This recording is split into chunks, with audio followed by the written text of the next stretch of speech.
Hello and welcome to the weekend edition. I'm Dr. Kingori. Tonight, let's talk about jobs. Kazi. You know, that thing that most Kenyans do because they do not want to steal. By this tunajitegemea. Venye tuko hapa hivi vijana, twende tuibe. Tukiiba wenye watatushanda bado. I drive down Uhuru Highway sometimes, and you know, those guys who sell newspapers and also sell wares. And they're selling them because the alternative is to steal. And they tell me, we're doing this because we don't want to steal. This is a very lame excuse ya kuibia mtu. I'm actually yet to see thieves briefing their clients about that before robbing them. Ati, hey bro, niko na bachelor's degree in biochemistry, atomic science na diploma in animal husbandry. Unaweza nipea kazi? Oh, hauna? Haya basi, toa simu, wallet na viatu niwekee pale kando. Alafu hiyo trench coat kwa pia kuna vile imenijaz, hiyo pia utanibariki nayo. Iweke pale alafu ujitoe. Yes, we have an unemployment crisis. But who said stealing is the next available option? Assuming that was the case. As in, you do not have a job, then you steal. Going by the statistics that 40% of Kenyans are unemployed, that means that 4 in every 10 people you meet could be thieves. Which would also explain why people don't trust each other in the streets of Nairobi. You ask someone for directions, kwanza anaweka simu vizuri. Wewe na wajua jini. Hiyo ni mpya. Oh, ati ulikuwa unauliza wapi archives? Hiyo iko opposite Kencom, kado ya ambassador. Hiyo hata mimi sijui. And here's a bite by the Nairobi governor, Evans Kidero, that gives a clue on the state of unemployment. 1.2 million Kenyans get into the job market every year. 800,000 of them end up with me in the city.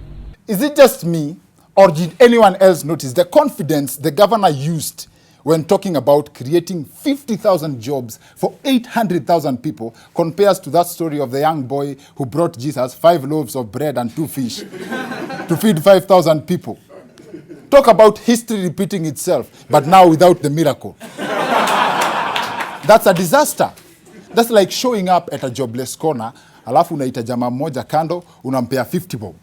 Alafu unatangazia the remaining 70 of them. Hey, watu wangu! Ogeresheni hiyo jamaa nimemwachia kakitu. Mwambia wanunulie lunch. And that's how most politicians set up people in a ram base, by the way. And it's too bad in some places. When someone goes to speak to a politician, you put your hands where people can see them. Majamaa sijapewa kitu na mheshimiwa nyinyi wote mmeona. But that's besides the point. Take a minute and think about 750,000 jobless people in the city every year. And it's not like there's no jobs in Kenya. It's just that getting a job stopped being about papers. It seemingly is about how far you are willing to go to get one. This being one of the latest job hunting techniques. Nataka hata kuniokoa na naweza kuenda hata kwake. Anipe kazi yote ile ninaweza fuata. This has redefined the concept of passing with flying colors. From hanging on a chopper, the former Prime Minister Raila Odinga promised the guy a job for himself and his siblings. Basically, kazi ilikuwa. It was just waiting for him to apply. That is hang on a chopper. It's basically a question of how high are you willing to go. If this really is the new way to get a job, then that explains why such cases are flooding the news lately. 4 years after graduating with a degree in biotechnology, John Kariuki is still stuck in an unemployment rut. On a daily basis, of course, you can do some jobs there in the city market, maybe get 100 shillings. It's enough of a meal. All that guy needed to do is probably attend a political rally, alafu akae karibu na chopa. And come to think of it, there is truly a tight relationship between political rallies in Kenya and unemployment. On one Monday afternoon, thousands of youths thronged the Uhuru Park. So how is it that they turned up for a meeting in their thousands on such short notice? Most of these people have nothing to boast of, no job or something to keep them busy. There you have it. And lately, both the government and opposition have been boasting large crowds in their rallies across the country. So you could argue that there is pride in unemployment. It's some sort of influence. And Kenyans are responsible for this phenomenon. How, you may ask? When Honorable Moses Wetangula had a rally in Kakamega and only 8 people showed up, 7 were his bodyguards, and 1 curious onlooker. Kenyans made fun of him, talking about he's not popular. So you see, you can't blame politicians for benefiting from unemployment. However, that's not to mean that there are no politicians who have come up with initiatives to solve this problem. Nominated MP Johnson Sakaja sponsored the National Youth and Employment Bill, which seeks to set up a national employment authority that will circulate all job vacancies advertised using social media and the internet and published materials and provide counseling to the unemployed. Very noble idea. Hapo kwa counseling ndio. He will need to clarify for us later on the show. I'm curious to know how you counsel a jobless person. Ati umesema umesaka job miaka ngapi? Strong. Maisha ni hivyo msee, shikilia. You never know, good things come to those who wait. Unaweza kaa hivi, alafu usikie kuna rally mtaa yenu na baba anakaa mna chopa. So hang in there. Now, our education system has also been blamed as a major contributor to unemployment. We are churning out so many degrees, but most are not market-oriented. They might come out with first-class degrees and very excellent transcripts, but actually they do not possess employable skills. The mistake in our education system, I believe, is that everyone goes to school so that they can get a job. One wise man once said that it's better to create a job than to have one. The current situation we're facing would be different if everyone went to school with the mentality to create jobs. And that's not to mean that Kenyans don't create jobs. We do. We have professional mourners. Si lazima ulie machozi itoke. Yani kulia iko tofauti. Kama ni Mluya, kama watu yao ni Mluya lazima omundu wanje. Tell you what, nothing beats the above mentioned as a sign of unemployment. The best analogy of the high unemployment rate has to be this bit by Kiambu Senator Kimani Wamatangi. Since the time when we accepted and acknowledged the death of Rivertex, the death of Kikomi, the death of Mumia Sugar, the death of Pan Paper, the death of more than 60% of all the industries in Thika and in Ruiru, then why would we be surprised that we accepted to become an economy that relies entirely on importing everything? And we've had this debate here before, including matchsticks, including toothpicks. It would be unfair to solely blame the government for the importation of foreign products. It's just a culture we Kenyans have. We have profound respect for imported stuff. Mse ishati usione hivyo imetoka India mse. Ini ya kukam. We even import toothpicks. Buda hii imetengenezwa Japan. Hii ukiingiza kwa meno nyama inatoka kama mshikaki. Now, there is no denying that the government has made attempts at fixing the unemployment gap with projects like Kazi kwa Vijana, which has failed by there because kazi ilikuwa yes, lakini pesa ndio kidogo pale. Yes, the government takes a share of the blame for for not fully supporting innovation. Kuna kijana alitengeneza ndege hapa Nyeri. And that's as far as it goes. This plane is yet to take off because the local authorities waited until the plane was complete before warning. Wakisikia hiyo ndege imepanda kwa hewa. And it's so serious that chief hata nduthi ikiruka kwa bump vibaya anafikiria hiyo ndege imeenda. So basically hiyo ndege yake ni kuku. Hakuna mahali inaenda, it can just kutembea in a straight line, I think. Now, the point of doing a show on unemployment is not to rant about how we do not have jobs, but to point out the fact that there's a gap that people are not exploiting. Doing farming, though professionally I am a journalist. Sometimes I get up to 500,000 in a month. Huyu ni Sylvester Kibe, ukipenda wa Mei. Hii ndio kazi yake, kuhakikisha umepata kipande cha mahindi choma. Si hayo tu, yeye pia hupiga viatu rangi. Lakini kuna usilolijua. Hili ni basi alilolinunua kwa faida ya mahindi na kupiga viatu rangi. Basi lenyewe laitwa Mei. That's an amazing story. Now, moral of the story. Yes. Moral of the story, don't despise any job available. Do it like it's the only thing the world has to offer, and it will give you everything you ever wished for. It's the world we live in. We take a short commercial break. We'll be right back with our guest, Honorable Johnson Sakaja.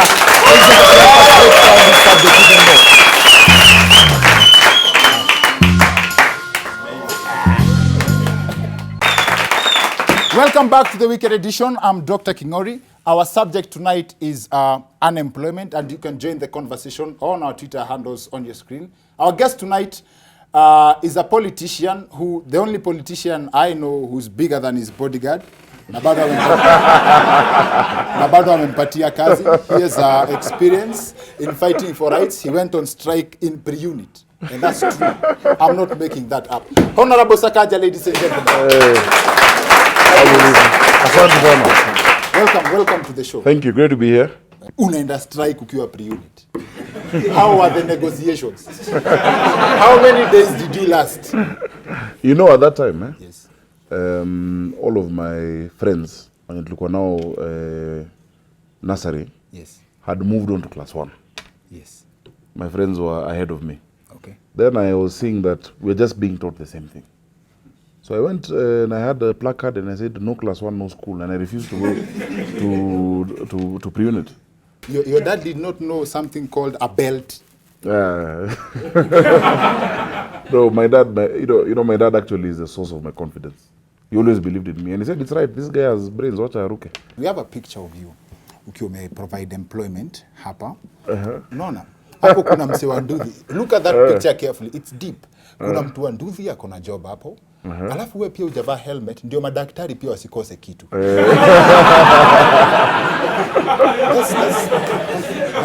But the Nduthi is not moving. The Nduthi? Aisongi? Oh, hii ni PR tu. Sio PR, helmet inavaliwa sasa unaanza kwenda. Sio picha ulitoa wapi lakini anyway. Sisi ni na information. Unaona vile you tafuta stories of opposition. Hivyo sasa. Hiyo ndo mnatafuta. Tuko nazo kwa fingertips. Tell us about your hustle. Ulitoa na wapi na uunye kwanza? In 2007 nikiwa nafanya campaign kwa former president Mwai Kibaki. That time I was in campus and I was really hustling in school. I was trying to pay my fees. So hustling, pesa ya campaign, I had a saloon, a laundry kinyozi in campus. Nilikuwa nauza popcorn. But there was an opening that came for a campaign driver. But then now when I got that opportunity, I started going up the ranks. People were like, this guy, there are some things he knows. Yes. Because I decided not to have the mentality of being just a driver. I knew I have some ideas. I had been a student leader, but I needed the money. What are you driving at?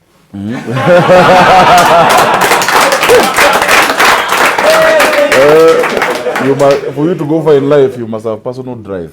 Yes. And ambition. Yeah, so from there I was in charge of the campaign of the universities. Alafu, finally I was working now at the top level of the presidential secretariat. That's where I met Uhuru. And we became friends, and he knew me for the work that I was able to do. Okay. Was that in any way related to what you studied for in school? Like all your achievements? To one or another, because I studied actuarial science, so I had the numbers perspective, being able to analyze risk, being able to do different, it's called modeling, Sile modeling and political modeling. Yes. And now I mix that with my natural political knowledge. Modeling, see, kutoka opposition ukiingia government.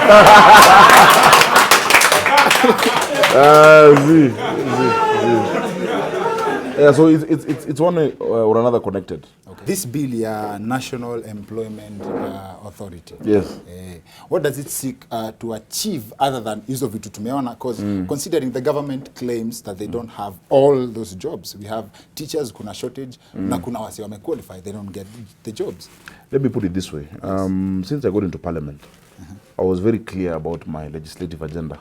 Okay. To create opportunities, especially for young people and for women and those disadvantaged in society. Okay. So actually the first bill I brought in parliament was because I said, let's help these young people economically. Yeah. Okay. One, we can help them do business, and those who don't do business, because not everybody is an entrepreneur. Not everyone is business is none of their business. It's none of their business. Okay. We are going to create job centers across the country. The first thing we must do. Job centers. Job centers. Okay. the first thing we must do is to, you know, it will not create jobs on its own. Okay. But it mainstreams entry to the job market locally and internationally.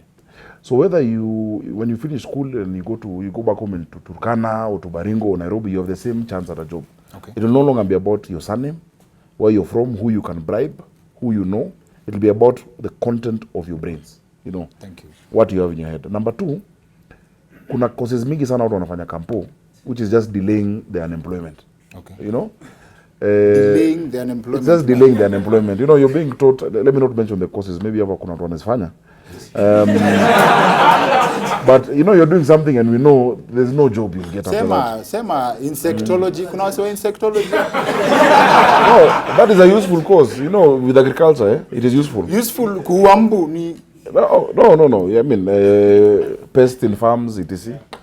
There are very many new frontiers for job, the job market, the blue economy, etc.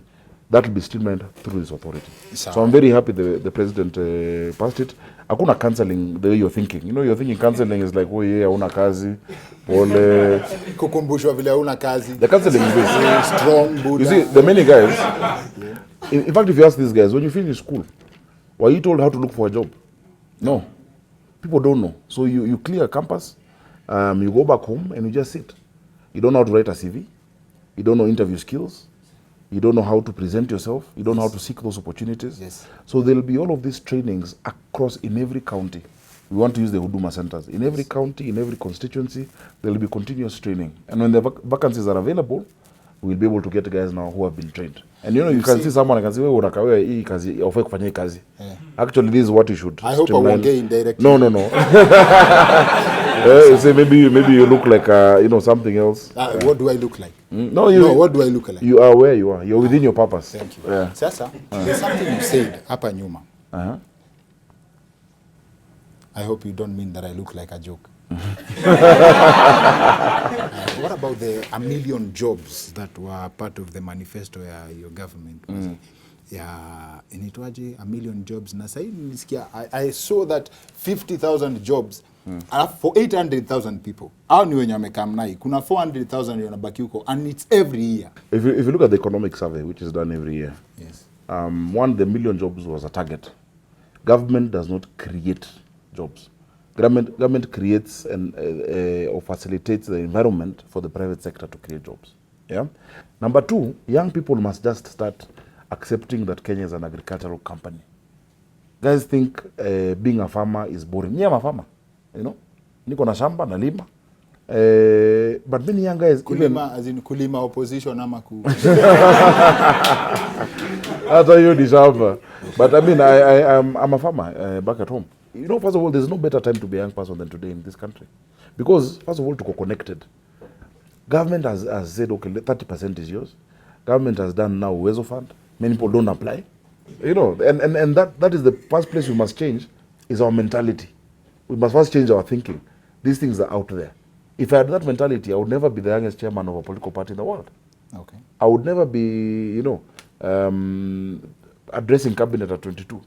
Because now, which 22-year-old is talking to ministers? You know, I mean, how you must be a bit mad. But these opportunities are there for you. You know, the Bible says the kingdom of God suffereth violence, and the violent take it by force. You must be assertive and aggressive as young people in this country. The verse. Ama nimedanganya? Quote your verse. Nangoja hiyo verse. Hiyo verse ndio nangoja. The Bible says. It is in Matthew. I can get it for you if you give me a minute. Page? I can't give page. I'm telling you. Yeah. Sawa. Serious hustler, by the way. Are you also a rapper, by the way? I used to be. He's the octopus of parliament. Serious. Say something. Unaona hiyo story ya youth to ya job ziko, create opportunities, si ndio? Like na unaweza rushia kadebe pia hapo ndani. Rhyme scheme tu moja. Haya. Basi ndio beat hapo. Mamilioni kwa slum, keja moja ndume wawili. Mamilioni kucelebrate siku 12 na bado mbuyu tu na shu kwa mfuko na bado tunashika mapoko kwa ghetto juu ya mnuko. Daktari tuelekea kusherehekea uhuru ni siku kuu. Sote sasa tushajua mtoto wa nyoka, siku kuu ni nyoka. Tushafahamu place tumetoka. Hakuna budi single party state tukabila mateso watu tarudi. press freedom. Kama nasikia hii ngoma hiyo freedom iko. Vijana there's something good cooking mazee na si ndio mwiko. Ni hoja kwetu. Ushafikiria president wa next after hiyo wili watatu zinaweza kuwa ni moja wetu.